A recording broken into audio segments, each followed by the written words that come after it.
you at? brought me to one of these. Oh yeah, we met Nina. Okay, that's great. You can introduce her. You can introduce her. Go. Setting you up.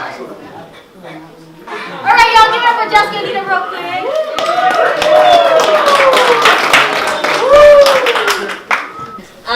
But anyway, so a friend of mine does social work. Nina is a fellow social worker. She's been in the field for a really long time. She's doing really great things for our youth and our community. And she's just a phenomenal soul and a great spirit, which is why I think we've known each other so little time, but we have a pretty good connection.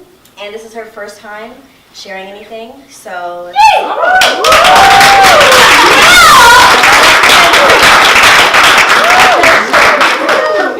I'm a social worker. Thank you for doing the work, girl. We appreciate you doing the hard work out in the streets. And tomorrow we'll be at the Women's March. Organizing committee to get everybody out there, get them registered to vote. So anywho, so I've been doing social work for a little over a decade. I know I look so young, but yes, that cream really works.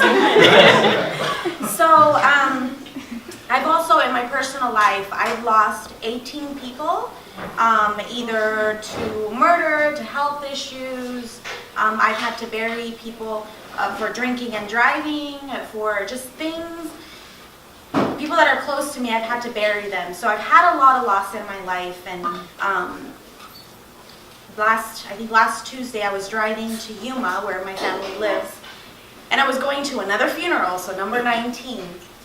One of my friends lost her mother. So I was just looking, it was raining, and I was just looking, the sun was coming down, and as I was just looking out to that sunset, just words just came to me, and then I decided, oh shoot, I should write them down, and then this comes up again, and I'm like, oh, I should just do it for the first time. So I'll share with you that those words that came to mind. Drip, drop, let them flow, the tears, they are cleansing love. Hang on past the inconvenience of the blur of vision. Refocus. Refocus on your path and it will lead you to the light. It will lead you to new horizons. Drip, drop. So this second one. So not only am I a social worker, I've worked in a lot of different roles. I've been a CPS investigator. I've worked in psychiatric hospitals where I see people that have either just committed suicide or about to commit suicide, or they have lived the most traumatic situations in their life, whether their own parent violated them in a sexual way, whether they're in foster care. I also work in group homes. I work in high schools, and I have been blessed with hearing so much trauma that our children, that some of you might have experienced.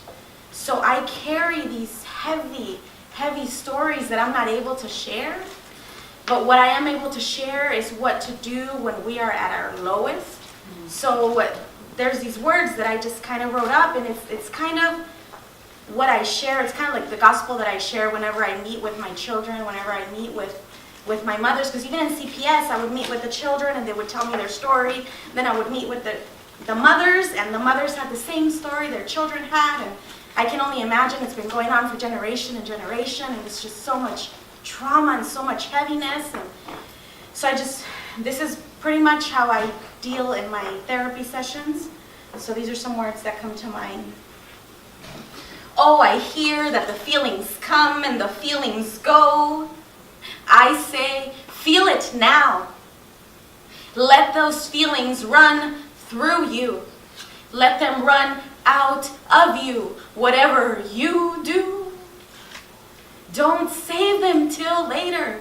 Please, I beg you, please don't hold on to them for too long. Corazón, as tempting as it is to push it, to shove it, to just hide it under the depths of your soul, know that when you do, it only grows and multiplies like a tick talk, bomb. Feel the pain now and avoid the inevitable massacre later. Do not become your own terrorist in a sea of unprocessed emotion. Feel. Hear me, just feel.